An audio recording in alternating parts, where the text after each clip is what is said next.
जिंदगी बदल ले, थोड़ा सा संभल ले।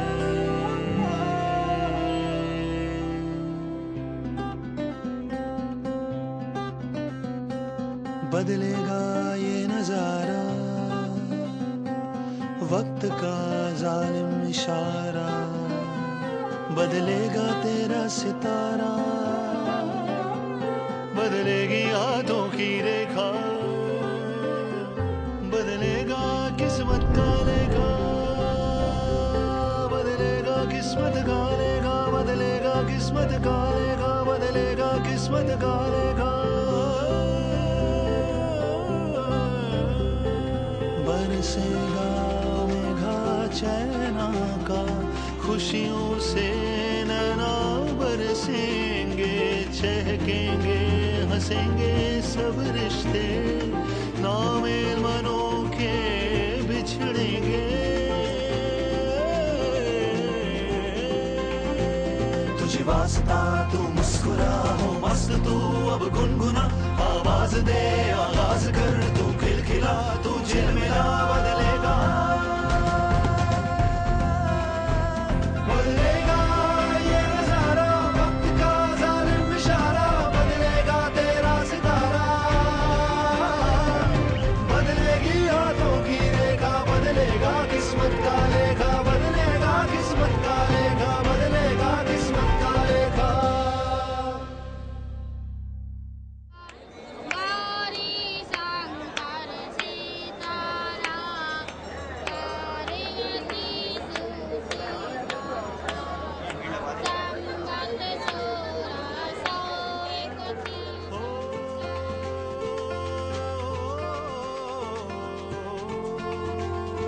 रात अंधेरी तेरी बंदे भोर खड़ी पछताई, तेरी झोरी असुवन भीगी करता जगत हसाई।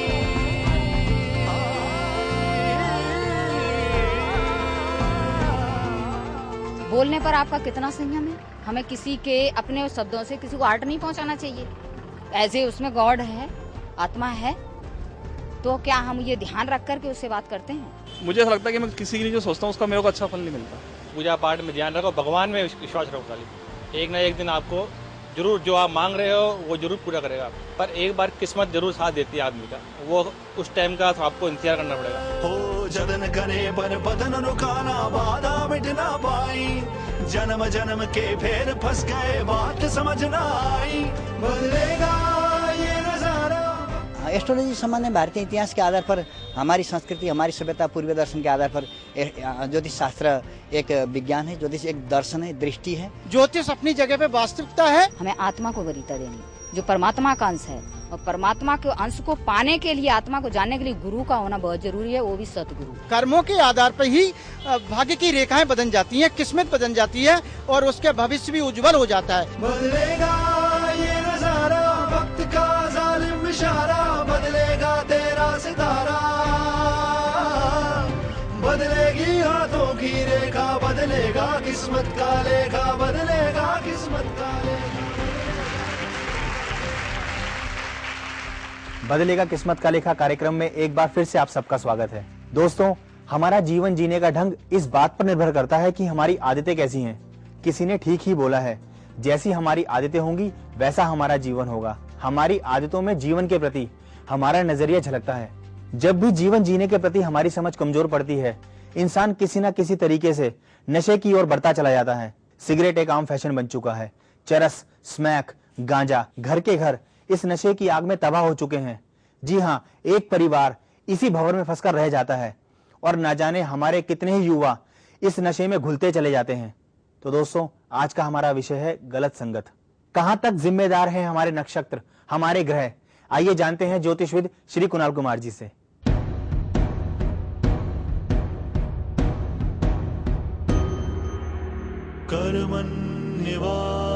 कर्मण्येवाधिकारस्ते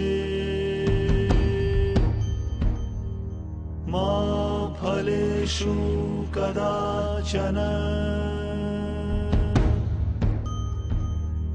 मा कर्मफल हेतुर्भूः मात् संगोऽस्तविकर्मणि। कुणाल जी, आज का जो हमारा विषय है वो है गलत संगत। क्यों पड़ते हैं लोग गलत संगति में? हमारे ऐसे कौन से ग्रह होते हैं जो हमें मजबूर करते हैं गलत संगति को अपनाने के लिए? देखिए, इसके पीछे के बहुत सारे कारण हैं। कुछ कारण हैं आदमी की कुंडली में ग्रहण दोष का होना, कुछ कारण हैं उसके पिछले जीवन के ऋणों का होना, और कुछ कारण हैं कि जो अच्छे ग्रह अशुभ ग्रहों में, अशुभ भावों में जाकर के बैठ जाएं तो वो भी व्यक्ति के जीवन में परेशानियां ही पैदा करते हैं। कौन से ग्रह उसको गलत रास्ते पर ले जाते हैं, इसमें सबसे ज्यादा अहम रोल उसके लगन का होता है। किसी भी जातक की जो भी लगन कुंडली है, अगर उसके लगन के जो मालिक हैं वो अगर छठे, आठवें या 12वें भाव में चले जाएं तो ऐसा व्यक्ति अपने आप पर कंट्रोल नहीं रख पाता। सचिन, ऐसी ही एक कुंडली में बनाता हूं जिसमें व्यक्ति गलत रास्तों पर चला जाता है।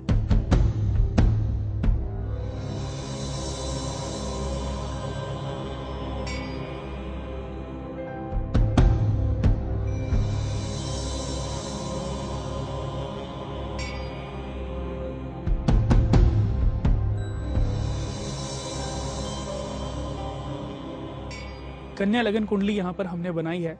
लगन के मालिक बुध हैं। बुध लगन में उच्च के होते हैं और मिथुन राशि में सुग्रही। यही बुध लगन में बैठ जाएं तो ऐसा व्यक्ति धर्मपरायण होगा, भगवान में आस्था रखने वाला होगा, अच्छी वाणी, अच्छे विचार उसके मन में हमेशा प्रवास करेंगे। अगर इसी भाव के मालिक द्वितीय भाव में चले जाएं तो उसका कुटुंब परिवार भी बहुत अच्छा होगा, उसके पास धन संपत्ति भी बहुत होगी और उसकी वाणी भी बहुत अच्छी होगी। पर यही ग्रह अगर तीसरे भाव में बैठ जाएं तो ऐसे व्यक्ति की कुंडली में बहन ऋण का दोष भी बन जाता है। तीसरे घर में वो व्यक्ति डरपोक होता है, वो मानसिक रोगी भी हो सकता है, डरने वाला भी होगा। सामने बलशाली लोगों को देख करके उसके मन में हमेशा भय रहेगा कि ये मुझे मार तो नहीं देगा, ये मुझे पीटेगा तो नहीं, ये मुझे पकड़ तो नहीं लेंगे। उसके मन में ऐसे विचार उत्पन्न होते रहेंगे। चतुर्थ भाव में माता का चापलूस होता है। पंचम भाव में बहुत ही ज्ञान वाला व्यक्ति होता है। ऐसा व्यक्ति पढ़ने में बहुत विद्वान होता है। छठे भाव में लग्नेश का छठे भाव में होना अच्छा नहीं माना गया। ऐसा व्यक्ति रोगी होता है, मानसिक रोगी भी होता है। अगर यही बुध केतु के साथ में या राहु के साथ में, या राहु मंगल और बुध की युति बन जाए, या राहु और मंगल के साथ में सूर्य की युति बन जाए तो ऐसे व्यक्तियों के जीवन में बहुत बड़े ग्रहण दोष लग जाते हैं। उसकी संगत हमेशा गलत ही होगी। उसका बचपन जीवन जो रहा होगा वो भी गलत दोस्तों के साथ में उठना बैठना रहा होगा, और अपने दोस्तों के कारण वो अपनी पढ़ाई भी पूरी नहीं कर पाएगा। हमेशा दोस्तों में ही उसका दिमाग लगे रहना, अपने माता पिता की आज्ञा का पालन ना करना, ऐसी बहुत सारी स्थितियां। जैसे कि किसी जातक की कुंडली में चंद्रमा कर्म स्थान में बैठ जाए, इस व्यक्ति की मिथुन राशि, चंद्रमा जिस भी राशि में बैठते हैं चंद्रमा ही इंडिकेट करते हैं कि ये व्यक्ति किस राशि में जन्मा है। चंद्रमा 3 नंबर में है तो इस व्यक्ति की मिथुन राशि, इसका नाम कै पे निकलेगा, है पे निकलेगा। ये चंद्रमा अगर वृषभ राशि में जाकर के बैठ जाएं तो उस व्यक्ति की वृषभ राशि होगी। यही चंद्रमा अगर 1 नंबर में जाकर के बैठ जाएं तो इसकी राशि होगी मेष, यानी कि आ ई से नाम निकलेगा। कुंडली के चतुर्थ भाव का बहुत अहम रोल माना गया है और लगन का बहुत अहम रोल माना गया है। लगन से उसके व्यक्तित्व को देखा जाता है, उसके प्रभाव को देखा जाता है, उसके नेचर को देखा जाता है। उसका नेचर, सुबह जब बच्चा छोटा बच्चा होता है तो शुरुआत में आप देखते हो कि एक बच्चा चीजों को तोड़ने फोड़ने में लगा है, एक बच्चा किताबों में खेलता रहता है, एक बच्चा आप जो करते हैं उसको कॉपी करता है। ऐसा मेरे जीवन में बहुत बार आया। मैंने बहुत लोगों के बच्चे देखे हैं, उनकी कुंडलियों पे बहुत बड़ी सर्च भी करी है और इसी नतीजे पर पहुंचा हूं कि शुरू में आप अपने बच्चे के व्यक्तित्व से, बच्चे के नेचर से जान सकते हैं कि यह बच्चा आगे चल के कैसे, किस तरीके से अपने जीवन का निर्वाह करेगा। लेकिन छोटा बच्चा जब गाली देता है, जब काटता है, पकड़ता है, चीजों को तोड़ता है, तो बच्चे तो प्यारे होते हैं, सबको अच्छे लगते हैं। लेकिन जब यही बच्चा बड़ा होकर के दूसरों को गाली गलौज करना शुरू करता है, आपको खुद को माता पिता के साथ बदतमीजी से बात करना शुरू करता है, तब पड़ोसी बोलते हैं कि अगर आपने समय रहते इसकी लगाम खींची होती तो आज ये दिन आपको देखना ना पड़ता। तो ये गलत संगत के बारे में भी हम उस बच्चे के नेचर से जान सकते हैं, क्योंकि ग्रहों के आधार पर ही बच्चे का नेचर बनता है। उसके व्यक्तित्व के बारे में हम जान सकते हैं उसकी कुंडली को दिखा करके भी, और उसके घर के अंदर उसका नेचर कैसा, उसका प्रभाव कैसा है, वो घर में किन चीजों के साथ सकारात्मक है, किन चीजों के साथ वो नकारात्मक है, उसको सुस्ती पसंद है या उसको बहुत चलना फिरना कूदना पसंद है, उसको तोड़फोड़ करना पसंद है। ये सारी चीजें बच्चे के नेचर से, बच्चे के व्यक्तित्व से हमें पता चल सकती हैं। लेकिन आप बच्चे की कुंडली के माध्यम से भी जान सकते हो। अगर हमें पता चल जाए कि इस बच्चे के जो लगन के मालिक हैं वो व्यय भाव में बैठे हुए हैं, तो ऐसे बच्चे के बुध से रिलेटेड जाप कराएं, बुध से रिलेटेड दान कराएं। अगर आप बुध से रिलेटेड जाप करा सकते हैं तो आप समय रहते इस दोष को भंग कर सकते हैं। अगर इस बच्चे के शनि लगन में जाकर के बैठ जाएं तो ये मानसिक रोगी और ज्यादा हो सकता है। आपने सुना होगा कुछ लोगों के मन में इतने ज्यादा विचार, अलग अलग तरीके के विचार उत्पन्न होते हैं कि एक दिन उन्हें खुद को, अपने आप को किसी साइकेट्रिस्ट के पास ले जाना पड़ता है। तो ये जो प्रवृत्तियां, ये जो चीजें मनुष्य के जीवन में उत्पन्न होती हैं, ये उसके ग्रह ही उसके जीवन में, उसके व्यक्तित्व के ऊपर प्रभाव डालते हैं। समय रहते अगर इन समस्याओं के बारे में जान लिया जाए और समय रहते अगर इनका समाधान कर लिया जाए तो हर व्यक्ति अपने बच्चों को इन दोषों से बचा सकता है। देखिए दर्शकों, आप समय रहते अपने बच्चे की कुंडली बनवाते हैं। बहुत से लोग कहते हैं कि क्या कुंडली 6 महीने से पहले बनवा लेनी चाहिए? मैं कहता हूं कुंडली बच्चे के जन्म के साथ ही बनवा लेनी चाहिए। पुराने समय में जब राजा महाराजा होते थे तो जब उनके घर में बच्चे का जन्म होता था, बच्चे यानी कि उनके कुमार का जन्म होता था, तो सबसे पहले वो अपने कुल पुरोहित को बुलाया करते थे। कुल पुरोहित आते थे और बच्चे का टेवा बनाते थे। टेवा यानी कि इसी पंचांग के आधार पर टेवा बना करके वो बताते थे कि आपका बेटा इस लगन में पैदा हुआ है, इस योग में पैदा हुआ है, इस नक्षत्र में पैदा हुआ है, इस राशि में पैदा हुआ है, इस योग में पैदा हुआ है। ग्रहण दोष आपके बेटे की कुंडली में लगा है, आपका बेटा तो गंडमूल में पैदा हुआ है। अगर 7 दिन तक आपने अपने बच्चे के दर्शन कर लिए तो एक दूसरे के साथ, एक दूसरे के लिए अनिष्ट कारक योग बन सकते हैं। आपका राजपाट सब चला जाएगा अगर आपने 7 दिन तक अपने बच्चे के दर्शन किए। या इस दोष की भी बात नहीं करते हैं, पुरोहित बताते थे कि आपके बेटे की कुंडली में ऐसे दोष हैं कि आप इसके जन्म से इस राज्य के ऊपर बर्बादी के बादल मंडरा जाएंगे, इसके जन्म से इसके जीवन में अंधकार फैला रहेगा, इसका राजपाट एक दिन स्वयं इसके हाथ से छिन जाएगा। तो राजा पूछते थे इसका उपाय क्या है? तो कुल पुरोहित बताते थे कि अगर आप 1 हफ्ते तक या 40 दिन तक अपने बच्चे के दर्शन ना करें तो ये दोष भंग हो सकता है। और 27 गांव की मिट्टी, 27 गांव का पानी इकट्ठा करके जिस नक्षत्र में इसका जन्म हुआ है, अगर बच्चा अश्वनी नक्षत्र में पैदा हुआ है तो उसी नक्षत्र में अगर हम गंडमूल की पूजा करें तो इस बच्चे के दोष भंग हो सकते हैं। तो राजा 7 दिन तक या 40 दिन तक अपने बच्चे के दर्शन नहीं करते थे, उस दोष को खत्म कर लेते थे पहले ही, बड़ी विपत्ति के आने से पहले ही। लेकिन आज पत्नी हॉस्पिटल में एडमिट हुई, पति बाहर खड़े हुए, सबसे पहले पिता बच्चे को देखेंगे। आज वो चीजें हमारे समाज से बिल्कुल ओझल हो गई हैं। ना पुरोहित रहे, न राजपुरोहित रहे। बहुत लोगों को तो यह भी पता नहीं होगा कि आपके पूर्वजों के कुल पुरोहित कौन से थे। पहले एक ही कुल पुरोहित, उसकी पीढ़ी दर पीढ़ी दर पीढ़ी, उन लोगों की सेवा, उन लोगों की कुंडली बनाना, उन लोगों का पूरा केयर करना, सब कुछ हिसाब किताब अपने पास रखती थी। पर धीरे धीरे वो लोग इतने बड़े होते चले गए कि उन्होंने अपने कुल पुरोहित का ध्यान ही नहीं रखा। इससे भी एक दोष उत्पन्न होता है, पितृ ऋण का दोष। तो जिन जातकों की कुंडली में ये दोष होते हैं, वो दोष उस व्यक्ति को जीवन भर पीछा छोड़ते हैं। व्यक्ति जन्म लेता है तो जन्म लेने के साथ ही उसकी कुंडली में कुछ ऐसे दोष बनते चले जाते हैं जिससे कि इस जन्म में भी वो अपने पूर्वजों का, अपने माता पिता का, अपने सगे संबंधियों का अनादर करता रहता है और गलत संगतियों में पड़ जाता है। गलत संगतियों में जो व्यक्ति पड़ जाता है वो कभी भी अपने माता पिता का कहना नहीं मानता। वो अपने बड़ों का कभी भी आदर नहीं करता, जीव जंतुओं के साथ वो कोई दया की भावना नहीं रखता। ऐसा व्यक्ति हमेशा गलतियों पे गलतियां करता चला जाता है और पाप का भागीदार भी बनता है। बहुत सारे ऐसे माता पिता हैं जिनके बच्चों के जीवन में ऐसी समस्याएं हैं कि उनके बच्चे गलत संगत में रह रहे हैं, गलत संगत के कारण वो गलत रास्ते पर जा चुके हैं, जैसे कि धूम्रपान करना, ड्रिंक करना या गाली गलौज करना या बहुत सारी ऐसी और भी चीजें हैं जो बताती हैं कि आप उनका जो बच्चा है वो गलत ट्रैक पर जा चुका है। उनके पिता ने तो कभी शराब को हाथ भी नहीं लगाया और बेटा देखो रोज रात को ड्रिंक करके आता है।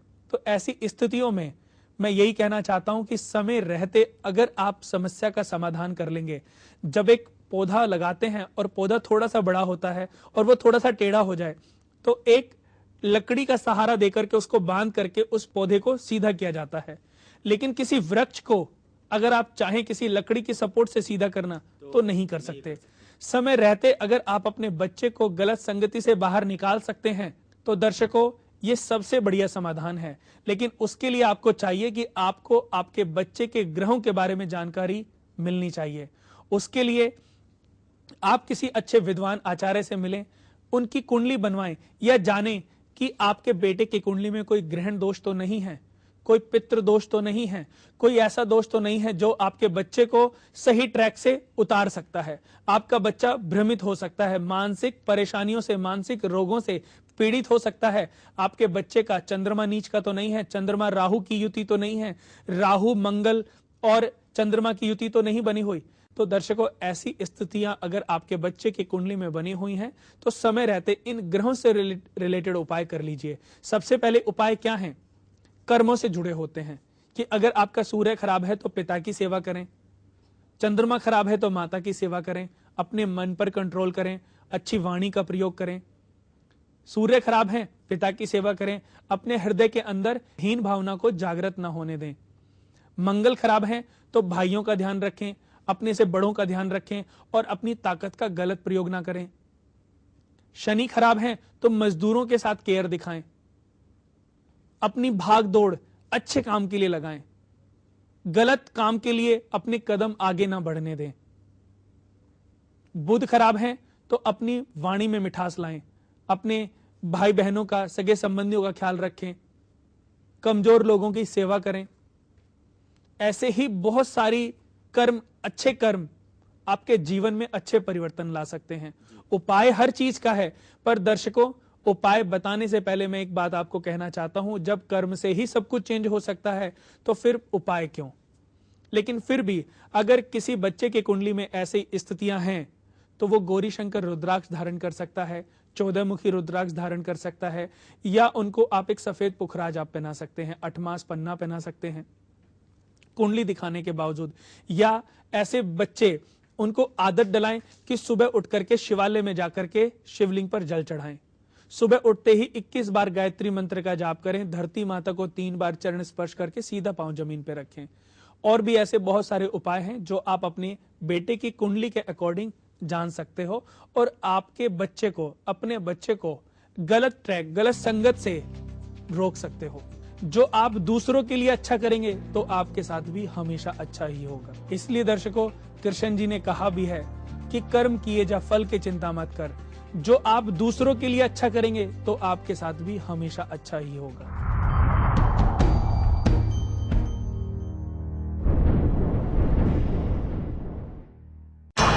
जिंदगी की मुश्किलों के भंवर में फंसा इंसान कैसे पाए अपनी मुश्किलों और परेशानियों का हल?